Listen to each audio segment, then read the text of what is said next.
irmãos podem tomar os seus assentos em nome de Jesus? Vocês estão bem, meus irmãos? Vocês estão vivos? Vê se a pessoa que está do seu lado está viva aí. Dá uma olhadinha para ela. Vê se ela está viva. Vê se ela está crente. Nos meus anos de pentecostalismo, a gente fazia uma brincadeira, né? A gente falava assim, ó, vê se quem está do seu lado está dando glória. Né? Se está dando glória é porque está vivo. Hoje nós não fazemos isso porque a forma como externamos a nossa devoção, entendemos que ela não é relevante na qualidade da nossa confissão, mas também sabemos que num ambiente gostoso como esse, esperamos que vocês espontaneamente expressem o tamanho do amor que vocês têm pelo Senhor Jesus Cristo. E façam isso com muita alegria. Abram suas Bíblias em Gênesis, capítulo 42. Nós faremos a leitura do verso 7 até o verso 9. Meus irmãos, já é reta final já. Essa é a penúltima mensagem da nossa série de reflexões em Gênesis. Esperamos, na graça de Deus, concluir no próximo domingo. E foi uma jornada muito gratificante. Nós colhemos muitos bons frutos desse ano, meditando nesse livro. E se Deus nos der graça, se a gente puder desenvolver aquilo que Ele tem colocado no nosso coração, nós vamos trabalhar no ano de 2023 com o tema maturidade. E vamos passar o ano fazendo uma análise e uma reforma espiritual de muitos conceitos e práticas que temos, para que a gente possa continuar crescendo na graça de Cristo e melhorando a nossa presença como discípulos do Senhor e como comunidade cristã. Então fica a dica aí, que a gente vai ter muito aprendizado, se assim o Senhor Deus nos permitir. Gênesis 42, o verso 7 ao 9, todos os irmãos encontraram? A Escritura diz assim: E José, vendo os seus irmãos, conheceu-os, porém mostrou-se estranho para com eles, e falou-lhes asperamente, e disse-lhes: De onde vindes? E eles disseram: Da terra de Canaã, para comprarmos mantimento. José, pois, conheceu seus irmãos, mas eles não o conheceram. Então José lembrou-se dos sonhos que havia tido deles, e disse-lhes: Vocês são espias, e viestes para ver a nudez da terra. Meus irmãos, na maior parte do tempo, nós analisamos a vida por uma ótica muito imediata, uma ótica diante daquilo que está diante dos nossos olhos.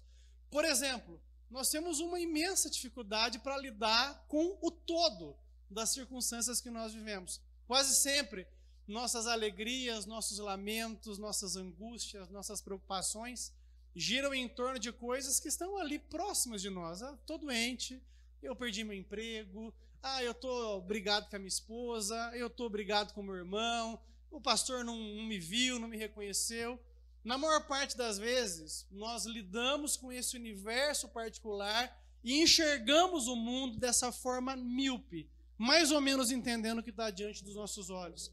É sinal de maturidade quando a gente consegue adquirir uma visão macro da vida, entendendo que nem tudo gira em torno da gente, nem tudo acontece com a gente porque nós somos a casinha favorita ou porque nós somos o Mefibosete que precisa ser honrado e reconhecido.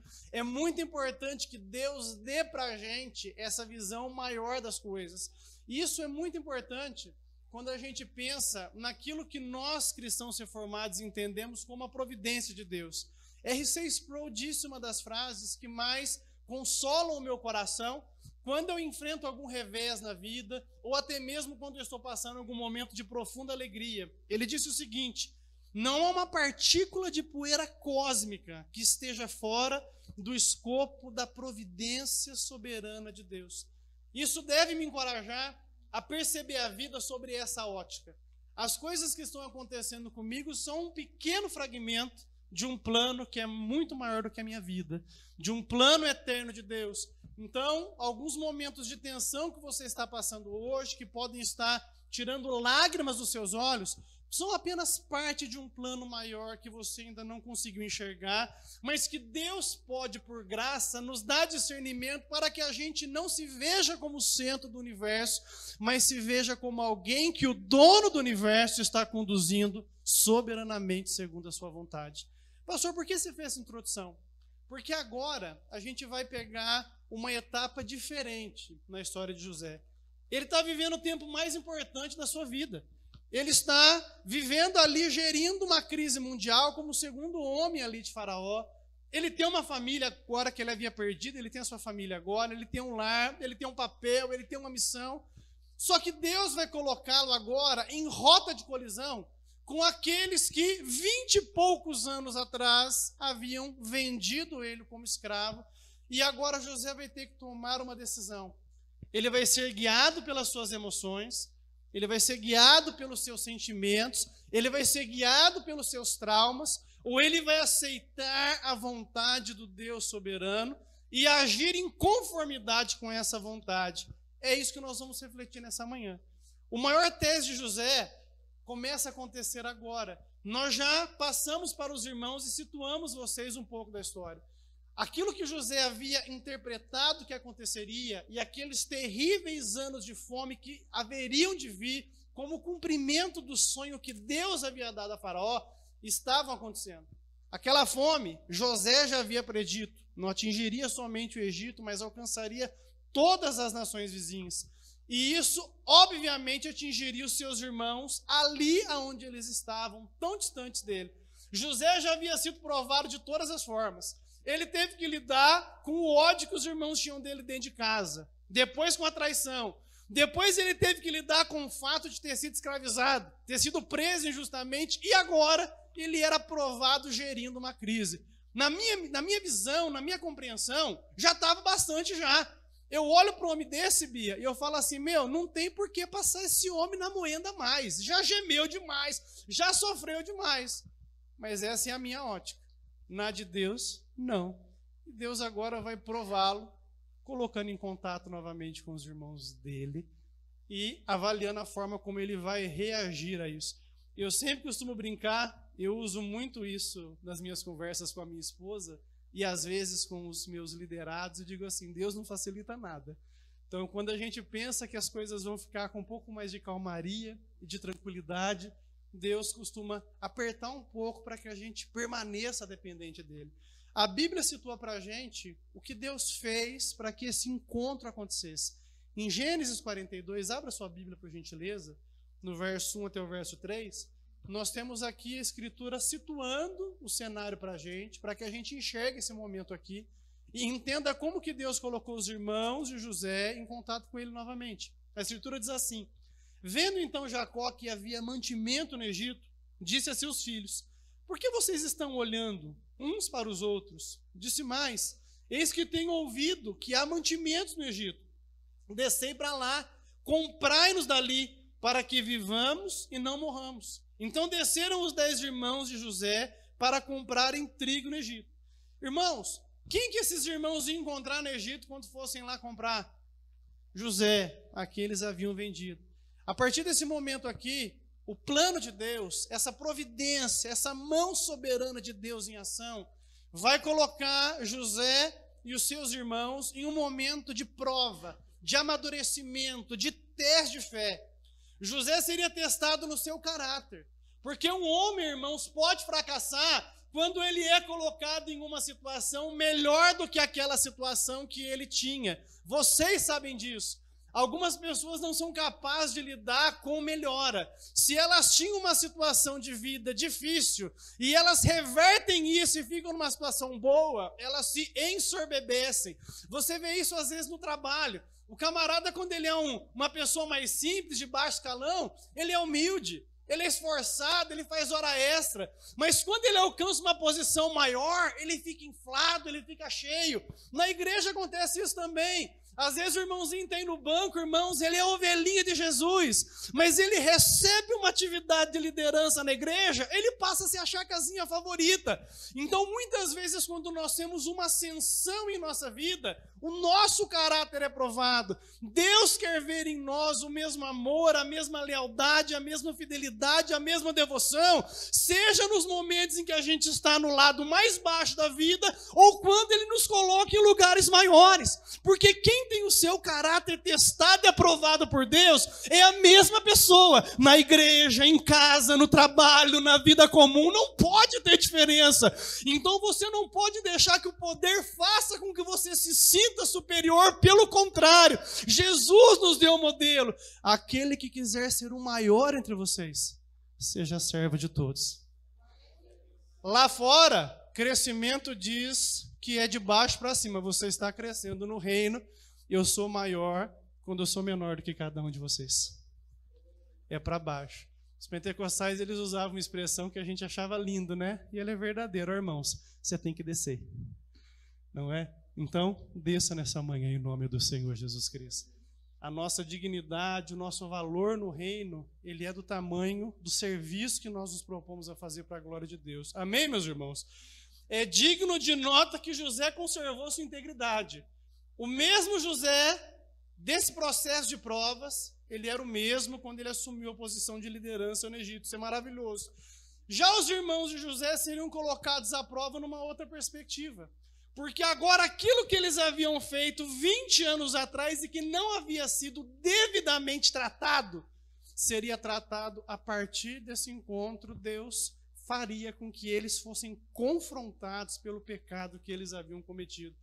Irmãos, o calendário de Deus nunca está atrasado. Você pode glorificar Deus por isso? Nunca, nunca. Às vezes nós pensamos que o tempo resolve as coisas, que o tempo apaga as coisas, mas Deus nunca está atrasado naquilo que Ele faz. E Deus sempre traz para nós oportunidades para nos arrependermos, para crescermos, para melhorarmos na presença dEle. A gente percebe aqui uma primeira reflexão que eu quero trazer para vocês. Passou muito isso na minha mente quando eu refletia sobre esse texto. José camelou 13 anos até atingir a posição que Deus havia determinado para ele. Só que nesses 13 anos foi tudo bem com os irmãos dele, estavam de boa, vivendo sua vida, vivendo com as suas famílias, e ficava para mim uma pergunta, mas e aí? Eles fizeram o que fizeram e vai ficar tudo do mesmo jeito, do mesmo tamanho? Irmãos, o tempo pode passar, mas se nós não repararmos o mal que nós fizermos com arrependimento, com mudança de vida, chega o momento em que o próprio Deus soberano, o justo juiz, vai precisar tratar conosco. O tempo não apaga pecado. O que apaga pecado é arrependimento e o sangue de Jesus Cristo que foi vertido em nosso favor. Ontem, o Mateus trouxe uma palavra, e uma das séries que eu vou falar no ano que vem, se Deus permitir, Mateus, são as disciplinas esquecidas. E uma das mensagens vai tratar justamente da confissão. Irmão, há quanto tempo você não confessa um pecado para Deus? Você sabia que, biblicamente, a confissão deveria ser diária? Diariamente você deveria se apresentar diante de Deus e falar para Ele o mal que você praticou. Deus, eu fui áspero com a minha esposa, me perdoa. Deus, eu fiquei bravo com o Mateus, me perdoa. Deus, eu zombei do time que perdeu da Copa, me perdoa. Deus, eu fiz uma figurinha indecente do Mateus, me perdoa. Isso deveria ser recorrente. Confissão é o reconhecimento da própria indignidade. É eu reconhecer para Deus que eu estou longe de ser aquilo que Ele quer que eu seja. E colocar o meu coração na posição em que eu aceito a sua vontade e a sua disciplina. Há quanto tempo você não faz uma confissão? Sabe por que você não faz confissão? Porque você não reconhece os próprios pecados. Sabe por que você não faz uma confissão? Porque você se acha bom. Sabe por que você não faz uma confissão? Porque você compara a vida com o seu próximo, que você se considera melhor do que ele. Por que eu vou confessar um pecado se eu vivo uma vida melhor que a do Emerson? Só que Deus não me compara com o meu semelhante, Deus me compara com Ele. E comparado com Ele, eu tenho que descer, eu tenho que humilhar. Por quê? Deus é santo e eu estou ainda em processo de santificação. Santo posicionalmente pela justificação, mas longe de ser uma vida ideal aos olhos dEle. Então, hoje, quando nós terminarmos a mensagem, você vai orar. Confesse a Deus o seu pecado. Peça para que Ele te ajude a ser uma pessoa melhor do que você é em Cristo Jesus e para a glória dEle. Amém? Nessa reflexão inicial do texto, a gente vê que Deus não esqueceu o pecado dos irmãos de José. E Deus tratou isso agora, expondo ali a situação. Irmãos, todos os pecados da raça humana ou foram punidos em Cristo Jesus ou serão punidos no inferno. Deus não deixa o pecado sem reparação. Ou os nossos pecados serão punidos em Cristo, ou serão punidos no inferno. Por isso a necessidade de que cada um de nós se arrependa dos seus pecados e crer em Cristo para a salvação. Louvado seja Deus. Se você tem estado em pecado hoje, se a sua vida tem sido marcada por pecado recorrente, não arrependido, entenda que a mão de Deus está sobre você nesse momento. Abra sua Bíblia, por gentileza, no Salmo 32, no verso 3 e 4. Um dos textos bíblicos que tratam da necessidade da confissão, do abandono, da revisão de vida, é esse aqui. Nós precisamos, com a graça de Cristo, buscar que essa bondade nos atinja, que essa bondade nos alcance. Salmo 32, verso 3 e verso 4. A Escritura Sagrada diz assim: como é feliz aquele a quem o Senhor não atribui culpa e em quem não há hipocrisia. Enquanto eu mantinha escondidos os meus pecados, o meu corpo definhava de tanto gemer, pois dia e noite a tua mão pesava sobre mim. Minhas forças foram se esgotando como em tempo de seca. Quando nós não partilhamos com Deus os nossos pecados, as nossas fraquezas, não nos arrependemos, a nossa alma sente essa indisposição. É como se a gente tivesse com um elemento estranho no nosso corpo. Querido, você foi lavado no sangue de Jesus Cristo. Os seus pecados foram perdoados. Deus puniu os seus pecados em Cristo. Você não pode aceitar na sua vida pecado sem confissão. Conta para Deus o que está acontecendo. Com a cara lavada mesmo, chegue diante de Deus e diga: Deus, eu sou um mentiroso, eu sou um hipócrita, eu preciso melhorar. Deus prefere um pecador arrependido do que um santo orgulhoso que não reconhece que precisa da graça dele. Nós não podemos tratar esse tema com brandura. Pecado é uma coisa séria. Foram os nossos pecados que pregaram Jesus na cruz. Eu não posso ser amigo do inimigo do meu Senhor. Amém, meus irmãos? Isso é muito importante. Mas, pastor, ok, eu pequei, eu falhei. Há esperança para mim? Em Cristo há toda a esperança desse universo. A Bíblia nos fala em 1 João capítulo 1 e verso 9, se confessarmos os nossos pecados, Ele é fiel e justo para nos perdoar os pecados e nos purificar de toda injustiça. Para quem eu confesso? Primeiro para o ofendido, para Deus. Conta para Ele. Foi Ele que você ofendeu. Depois, como uma prática de prestação de conta sadia, de reconhecimento humilde de que você precisa de ajuda, procure cristãos maduros que possam te aconselhar, em especial os presbíteros que presidem sobre vocês. Mas quando nós fazemos isso, nós vamos trabalhando para que haja um ambiente de transparência na comunidade cristã. A Bíblia fala o seguinte: confesse os vossos pecados uns aos outros para que sareis. Por quê? Quando eu confesso o meu pecado, eu estou dizendo que eu não sou um super-herói. Então eu não vou ser derrubado pela hipocrisia. Toda a comunidade sabe aonde eu sou forte, aonde eu sou fraco, e isso vai ajudar para que a gente tenha um ambiente bíblico e cristão de tolerância, de ensino, de discipulado e de crescimento na casa de Deus. Então, irmãos, eu sei que a gente vem de um contexto em que a confissão parecia que era uma sentença de morte, né? É lavrar a sentença, confessou o pecado, você está morto. Nós não funcionamos dessa forma. Aqui nós preferimos lidar com pessoas que são imperfeitas e reconhecem isso, porque quando há reconhecimento, há transformação. Amém? E Deus quer transformar você. Quantos querem ser transformados aqui? Adorem o nome de Jesus. Não permita que o pecado governe o seu coração. Renda-se a Cristo nessa manhã. Renda-se ao senhorio dele. Agora José tem a faca e o queijo na mão, porque ele está numa posição que o coloca em vantagem com relação aos irmãos. Ele está gerindo agora um tempo de crise. Ele tem o pão para alimentar os irmãos, mas ele pode agir ali com aspereza e não fazer isso. Mas a gente vai ver que agora José vai usar de uma estratégia. E uma estratégia muito importante para que ele valide aquele cenário que ele está vivendo e o discirna. A gente percebe que José, ele não foi leviano em suas ações. Ele tinha dois objetivos em mente. O primeiro, o seu trabalho no Egito, gerir aquela crise, preservaria a linhagem da promessa, cumprindo que o Messias pudesse nascer no futuro. E a segunda coisa, a partir do momento que ele começa agora a trabalhar e testar a índole dos irmãos, ele está verificando se eles já haviam recebido de Deus arrependimento. Ele não pode ser leviano no que ele está fazendo, ele não é. E nós, servos de Deus, precisamos ser sábios quando administramos os conflitos que nós vivemos.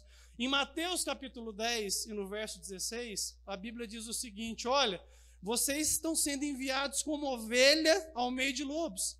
Sejam prudentes como as serpentes e simples como as pombas. José estava agora diante dos irmãos. Se ele tivesse ali uma atitude leviana, sem reflexão, sem discernimento, ele podia colocar o seu trabalho todo a perder. Mas ele conduz agora aquela conversa com prudência. Deixa eu ver o que chegou aqui, se foi um presente de Deus ou se é um enviado das trevas. Deixa eu analisar o que está acontecendo aqui com eles. E José conduz a conversa com os irmãos ao longo do capítulo 42. Nessa conversa, José descobre as informações que ele precisava. Em Gênesis 42, verso 11, ele descobre que seu pai está vivo ainda. Era o seu objetivo. Em Gênesis 42, verso 13, ele descobre que o seu irmão, por parte de mãe, Benjamim, ainda estava vivo. E em Gênesis 42, e no verso 13, José descobre como que eles ventilaram a sua ausência, dizendo ao seu pai que ele havia sido morto.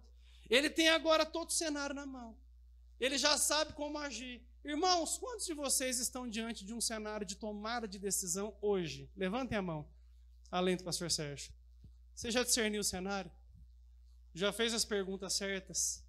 Já analisou, à luz da Escritura, o que está no seu escopo fazer, o que você não está? Já orou a Deus pedindo discernimento e sabedoria quando fizer de fato a escolha? Tudo isso é importante. José conduziu a conversa para discernir o cenário, ele já sabia tudo o que estava acontecendo, então ele consegue desenvolver o seu plano de ação. A primeira coisa que ele faz é prender aqueles irmãos por 3 dias. Foi pouco, né, Mateus? Deixaram ele vendido por 13. Falou, vocês vão ficar 3 dias na cadeia. Né? Eu vou ter o meu gostinho, né? Vou ter só um pouquinho do gostinho, né? Eu vou ser mal, mas não muito. 3 dias. Por que ele fez isso? Porque ele ia fazer uma proposta para aqueles moços. Uma proposta que evidenciaria a índole deles. Depois de 3 dias, ele propôs o seguinte: olha, eu vou soltar vocês se um de vocês ficar preso no lugar dos demais. E quando vocês voltarem para cá, vocês vão trazer à minha vista o irmão mais novo de vocês. Eu quero ver se de fato ele existe e vocês não são mentirosos. Por que José fez isso? Isso daria uma chance para que ele analisasse se aqueles irmãos teriam boa vontade de sacrificar-se uns pelos outros. Isso seria um sinal de que eles já estavam vivenciando alguma forma de arrependimento porque eles tinham feito. Os irmãos aceitaram a oferta. Simeão ficou no lugar dos demais que voltaram para a sua terra ali para levar o mantimento. E agora José tem realmente na sua mão as condições de dar continuidade no seu plano. A benevolência dele, irmãos, é incrível. Primeiro, além de soltar os irmãos, ele devolveu o dinheiro de cada um deles. Irmãos, quem que devolve dinheiro hoje? Não é, Ed? Eu vou te dar um bônus aqui. Mas eu não mereço. Não precisa, não dá, pelo amor de Deus, manda esse negócio. Não, eu preciso. O Mateus falou de cesta básica, irmão, a gente pode não precisar, se der para a gente pega. Nem se for para dar para alguém, mas a gente pega. Irmão, quem devolve? José devolveu. Precisava? Não. Era justo receber o dinheiro pela comida? Era. Mas ele devolveu, benevolência. Ele já anteviu que a fome ia se estender e que a sua família precisaria daquele dinheiro. Então ele abre mão disso. O povo de Deus tem que ter, irmãos, esse caráter. José tratou com respeito aqueles que eram seus inimigos pessoais. Esse é o sentimento que está no nosso coração. A gente percebe hoje, irmãos, principalmente na instabilidade política mundial, mas no Brasil parece que tudo fica maior, né? Brasil não é para amador, que a gente está sendo ensinado pela política a odiar o nosso irmão.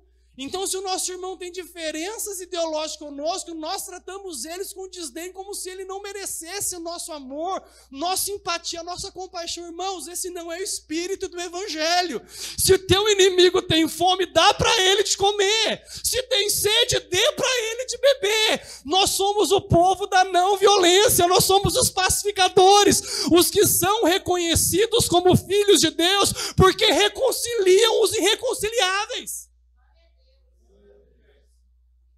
Nós temos hoje uma possibilidade ímpar de exercermos um ministério profético na sociedade, reconciliando os irreconciliáveis. Você está disposto a fazer isso? Ou você vai continuar na briga tola, que não diz respeito ao reino de Deus? A nossa peleja é do céu. Amém? Você pode dar uma glória a Deus por isso? José foi benevolente com os seus inimigos. E ao deixar o seu irmão preso, José fez uma outra coisa muito boa. Ele sabia que Simeão comeria melhor preso no Egito do que em Canaã. Então prendeu. E além disso, seria uma boquinha a menos para comer na terra dele. E garantiria que a comida enviada duraria mais. Olha a grandeza, irmãos, que esse homem obteve pela graça de Deus. Olha como Deus se mostrou favorável na vida de José. Provérbios 25, 21. Abra sua Bíblia, por gentileza. Esse é o nosso sentimento. Nós somos movidos por essa força, a força que move a igreja, a força do amor.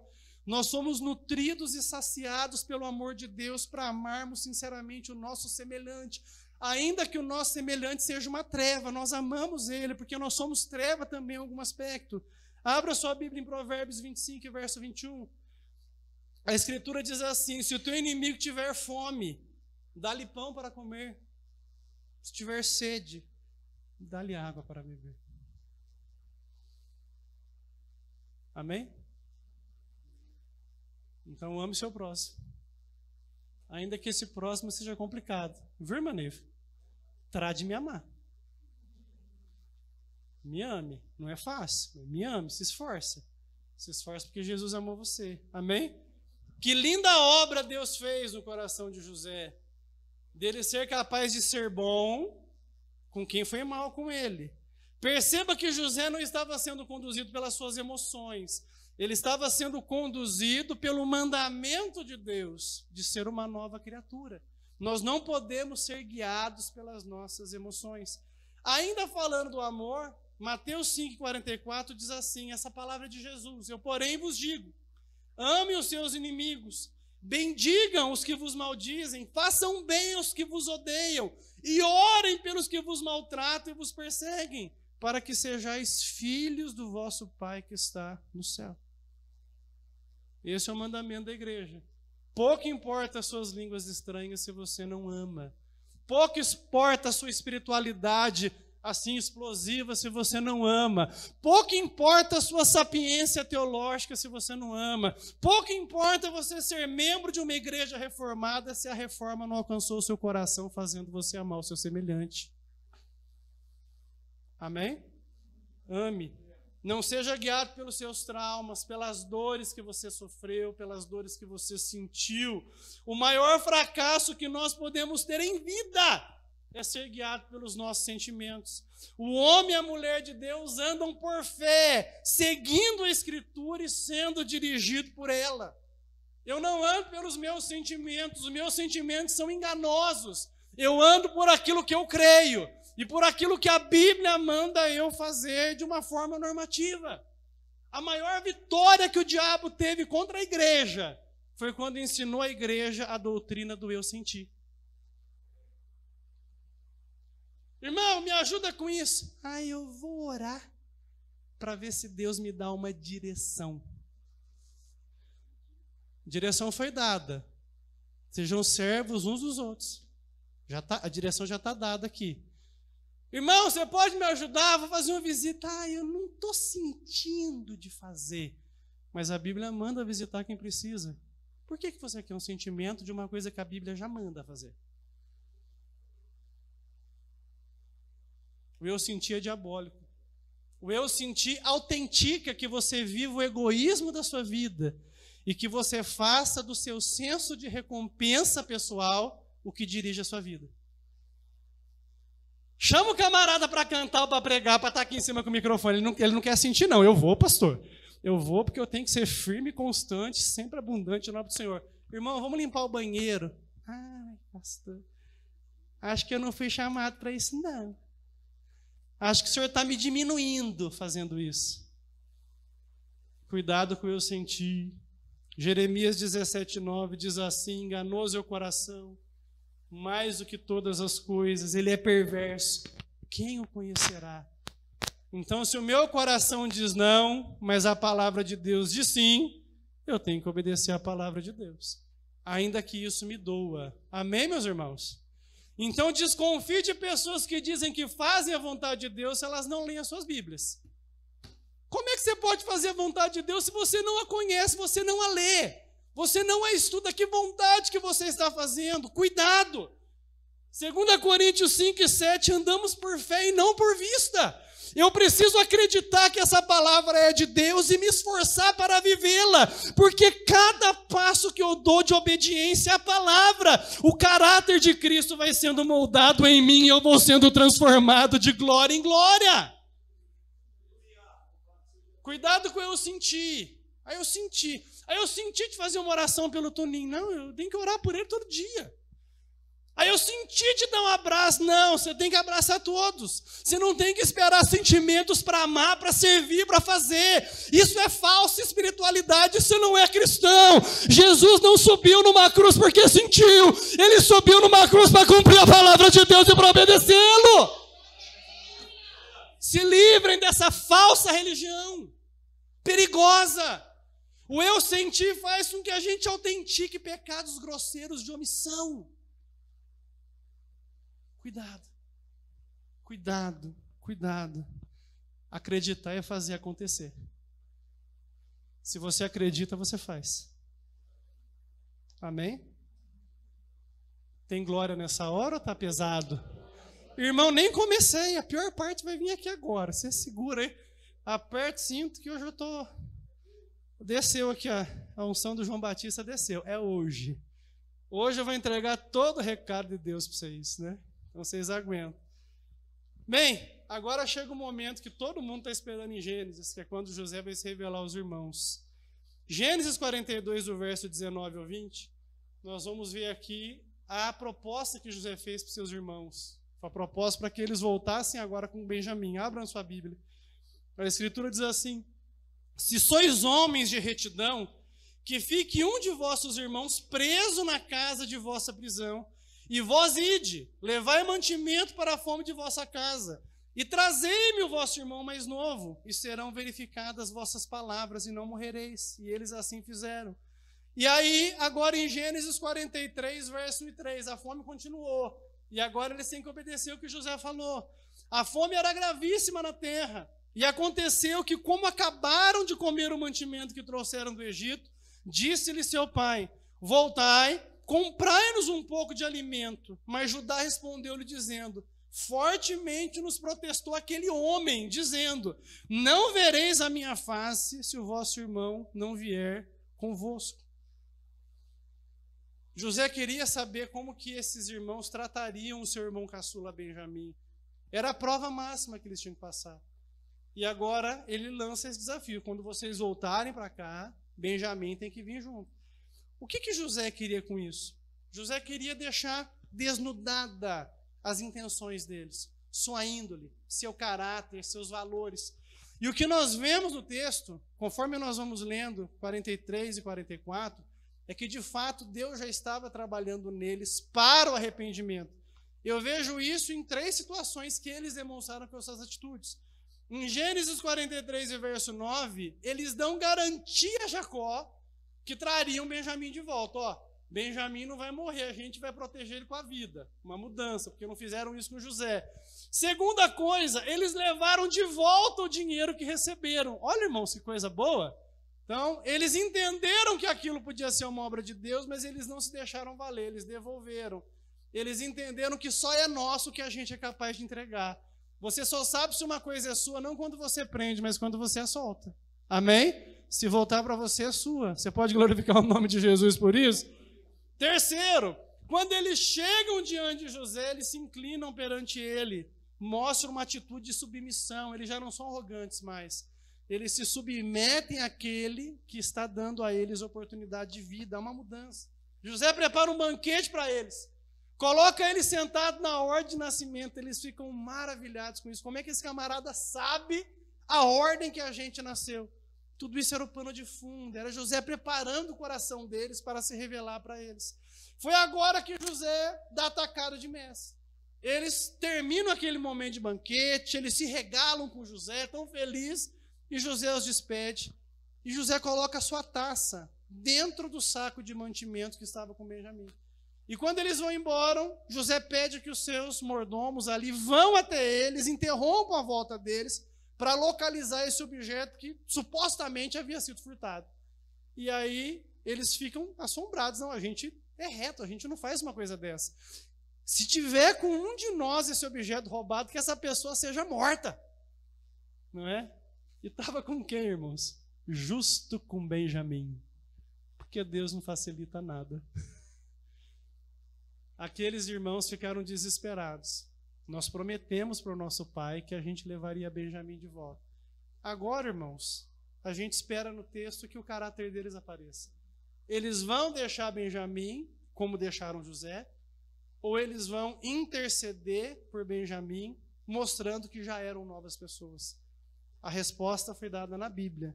Gênesis 44, do 32 ao 34. Abra sua Bíblia, por gentileza. A Escritura diz assim: essas são as palavras de Judá. Eu não sei, mas eu sinto que talvez tudo isso foi enfatizado em Judá porque o Messias viria da linhagem dele. Essa nobreza dele aqui é muito sensível no texto. A Escritura diz assim, Judá dizendo: porque o teu servo se deu por fiador por esse moço para com meu pai, dizendo: se eu não tornar para ti, eu serei culpado para com meu pai por todos os dias.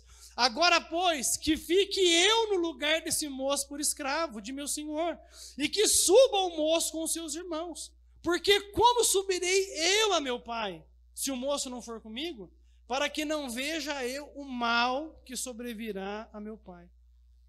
Judá agora aceita se colocar no lugar do seu irmão caçula, uma coisa que os irmãos não fizeram lá atrás com José. Algo novo estava no coração deles. Deus havia mudado o coração deles. E eles falavam isso e José entendia, porque José conhecia a língua deles. A misericórdia de Deus que transbordava no coração de José saciou de amor a sede dos seus irmãos e fez com que a Escritura se cumprisse na vida deles também. A Bíblia diz em Tiago 2:13: porque o juízo será sem misericórdia sobre aqueles que não fizeram misericórdia, e a misericórdia triunfa sobre o juízo. Agora era a hora que José podia prendê-los, mas foi a hora que José decidiu amá-los. Amém? Para nós, a misericórdia triunfa sobre o juízo. Aleluia. Esse texto é muito importante em tudo que Deus tem falado conosco em Gênesis, porque a nossa fé é uma fé de perdão. O âmago do cristianismo é o perdão, é o núcleo. O cristianismo é o que é e causa o impacto que ele tem, porque ele é uma fé de perdão. No geral, as religiões mundiais se propõem a ensinar para as pessoas ritos e práticas para que elas se reconectem com Deus. Mas não há muito claro em nenhuma religião com clareza um conceito de perdão divino, é um conceito meritório.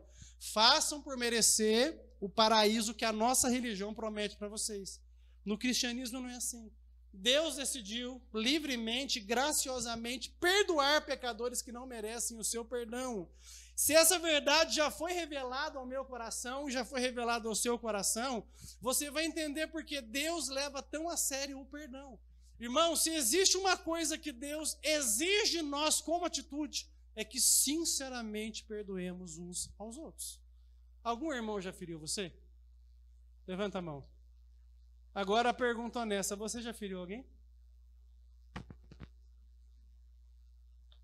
Você já butinou alguém? Irmão, todo dia.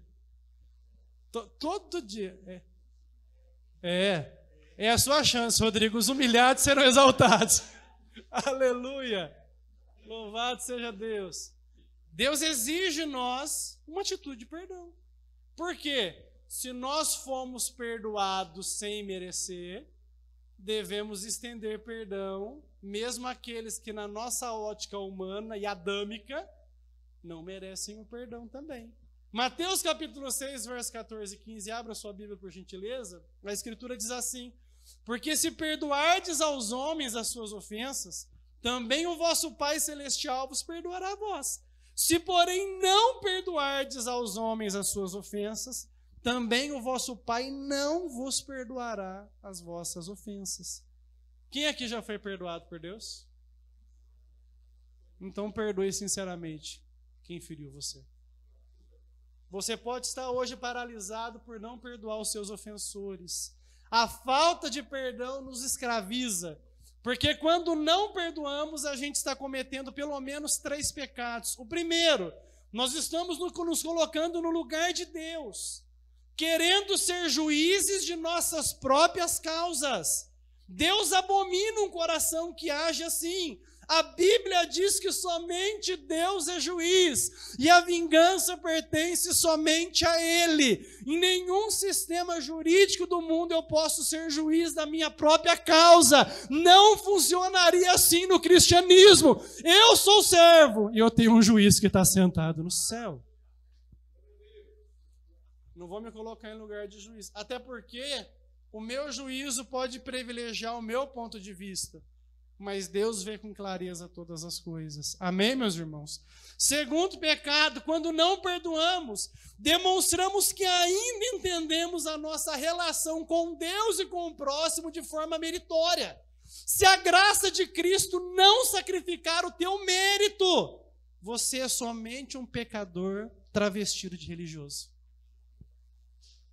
A minha vida com Deus é sem mérito algum. É tudo pela graça, pura graça, livre graça, soberana graça. O meu relacionamento deve ser assim com vocês também. Então vai ter um momento que a Isa vai pisar na bola comigo. Eu vou bater o pé? Não vou perdoar, não. Ela que lute. Não. Deus não falou isso para mim. Deus desceu, morreu na cruz e me perdoou. Vou fazer o mesmo por ela. Amém? Sem perdoar, você está incorrendo em pecado contra Deus. Terceiro, quando não perdoamos, estamos dizendo a Deus que renunciamos o seu governo no nosso coração e vamos ser conduzidos pelo próprio coração humano. Então eu não vou obedecer o que Deus manda, eu vou fazer o que eu sinto.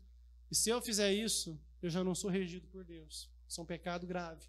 Romanos 12, 19, abra sua Bíblia por gentileza. Nessa manhã você precisa perdoar quem te ofendeu. Precisa perdoar quem te feriu. Precisa liberar o perdão para as pessoas que magoaram você e virar a página. Perdoar não é esquecer. É não deixar ser regido pelos sentimentos ruins e pelas coisas ruins que te causaram. É não viver com essa marca da dor que você sentiu. Romanos capítulo 12, verso 19. A Bíblia diz assim: não vos vingueis a vós mesmos, amados, mas dai lugar à ira, porque está escrito: minha é a vingança, eu recompensarei, diz o Senhor. Eu não reparo as faltas que eu sofri. Eu não vou lá bater no Mateus porque ele pisou na bola comigo. Mateus não vai me pegar lá fora porque eu fiz uma figurinha feia dele. Ele vai me perdoar em Cristo Jesus.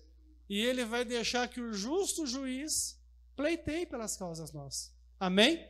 A minha mão pode ser pesada demais ou leve demais. A mão de Deus é certeira. Deus sabe o que Ele faz e como Ele rege as coisas. Amém, meus irmãos? Um coração que não perdoa demonstra em obras que não foi perdoado ainda. Você só pode celebrar o perdão que você recebeu de Cristo se humildemente você perdoa as faltas que o seu próximo comete contra você. Um cristão orgulhoso que não perdoa é pior que o diabo.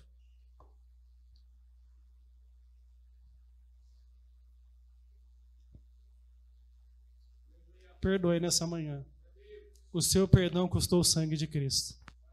Se perdoar vai te fazer sangrar, perdoe assim mesmo. Amém? Você tem que estar bem com Deus. Quantos querem estar bem com Deus aqui? A graça de Deus habilitou José a enxergar além do seu mundo. Para ele, pouco importava a essa altura do campeonato as dores que ele havia sofrido, uma vez que ele entendeu que ele estava cumprindo o plano de Deus. Quando José finalmente viu que os seus irmãos haviam mudado, ele não resiste. E ele se revela aos irmãos. Ele pede que todo mundo ali da sua corte saia de lá. E ele então fala aos seus irmãos, e essas palavras ficaram registradas para nós. Gênesis 45, verso 3 ao 7. Abra sua Bíblia por gentileza. Quero muito que vocês leiam.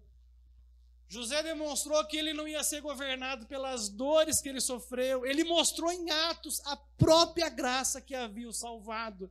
E ele disse assim aos seus irmãos: eu sou José, vive ainda o meu pai? E seus irmãos não lhe puderam responder, porque estavam pasmados diante da sua face.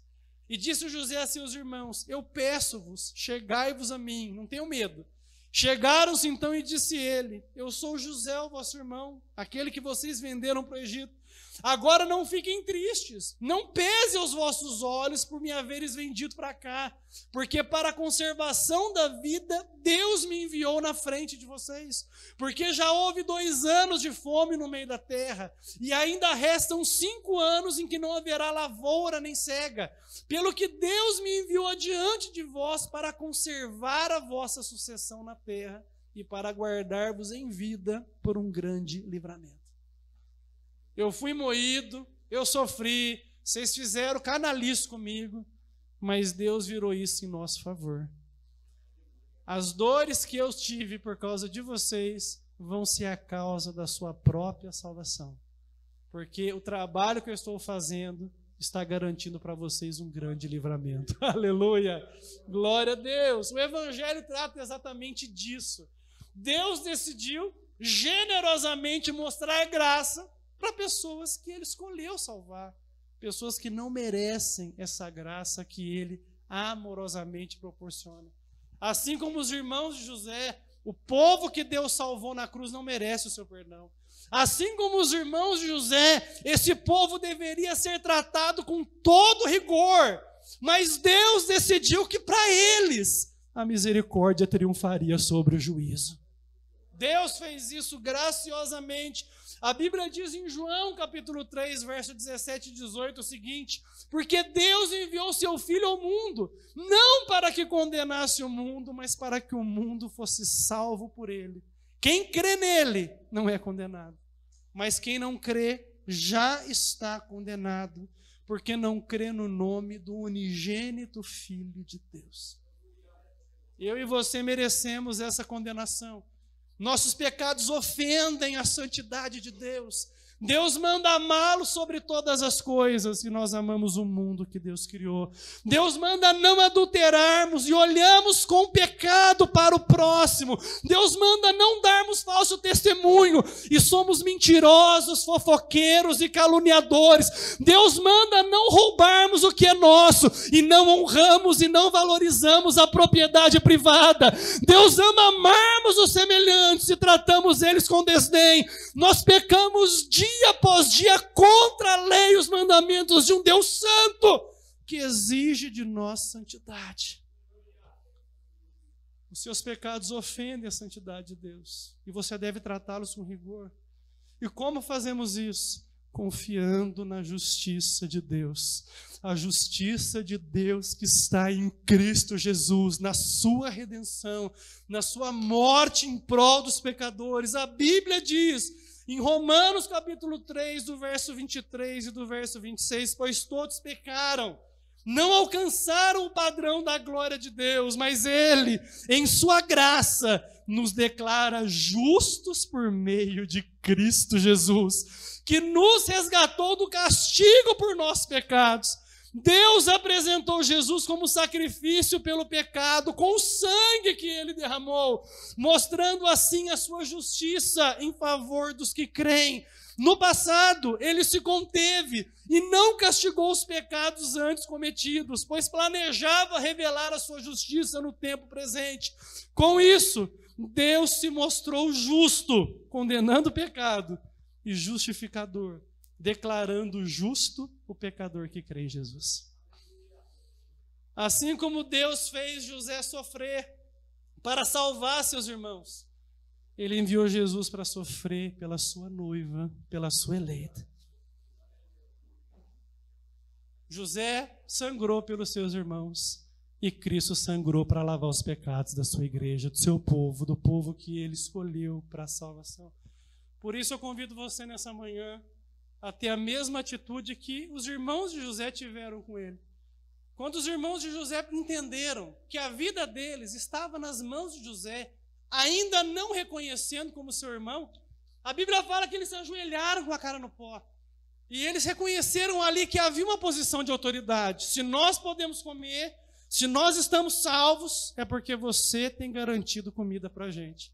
Nós, pecadores, fazemos a mesma coisa. Nós reconhecemos em Cristo aquele que nos alimenta com o pão do céu.